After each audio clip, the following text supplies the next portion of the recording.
ایک کاغذ کے ٹکڑے سے شروع ہونے والی امریکی سازش کے ڈرامے کا اچانک ڈراپ سین کیسے ہو گیا؟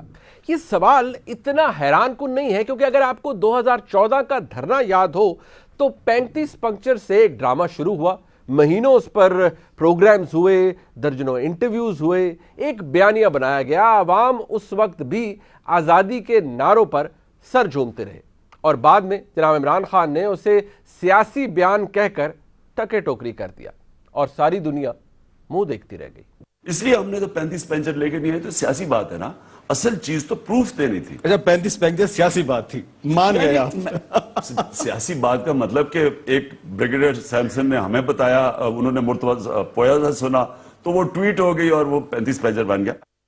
اس مرتبہ بھی قوم کی غیرت کو للکار کے امریکہ مخالف بیانیہ بنایا گیا جو کہ بغیر سر پیر کا تھا۔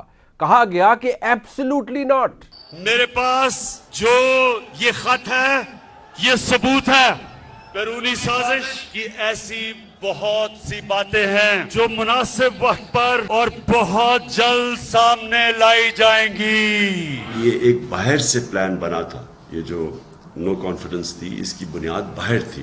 باہر سے ملک ایک گورنمنٹ کو اس کے خلاف سازش کر کے اس کو گراتا ہے۔ امریکی سازش کا حصہ بن کے ایک 22 کروڑ پاکستانیوں کی منتخب حکومت کو سازش کے تحت ہٹایا۔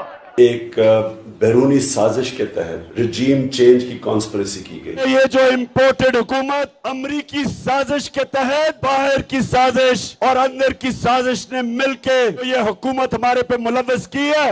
ایک امریکی سازش کے تحت پاکستان کے بڑے بڑے ڈاکوؤں کو اکٹھا کر کے 22 کروڑ لوگوں کی منتخب کی ہوئی حکومت کو گرایا۔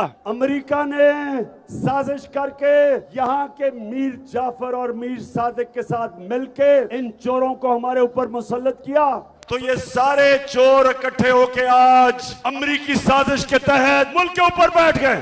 ایک امریکی سازش کا حصہ بن کے 22 کروڑ پاکستانیوں کی منتخب حکومت کو یہ گراتے ہیں سازش کے تحت پیسے لے کے۔ امریکہ سازش کر کے ہماری حکومت گراتا ہے۔ جب ہمارا ملک صحیح راستے پہ جا رہا تھا کہ ان ڈاکوؤں نے امریکہ کی سازش میں مل کے تب انہوں نے حکومت گرائی۔ سیکیورٹی ادارے بار بار کہتے رہے کہ اس میں کوئی صداقت نہیں۔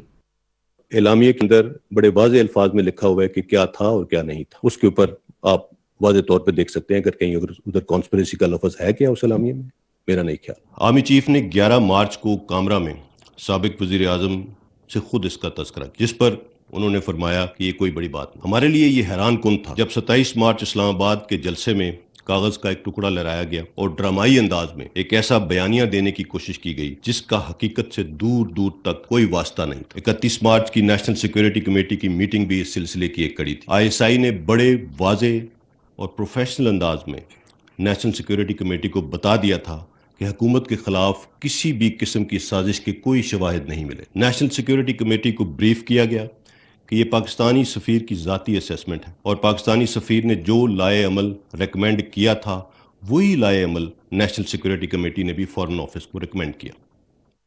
مبینہ آڈیو ٹیپس میں ہونے والی حیرت انگیز انکشافات میں یہ بات کھل کر سامنے آ گئی کہ کیسے جناب عمران خان اور ان کے ساتھیوں نے مل کر اس سازش کو وزیر اعظم کے دفتر میں تیار کیا اور کہا کہ اس پر ہمیں کھیلنا ہے۔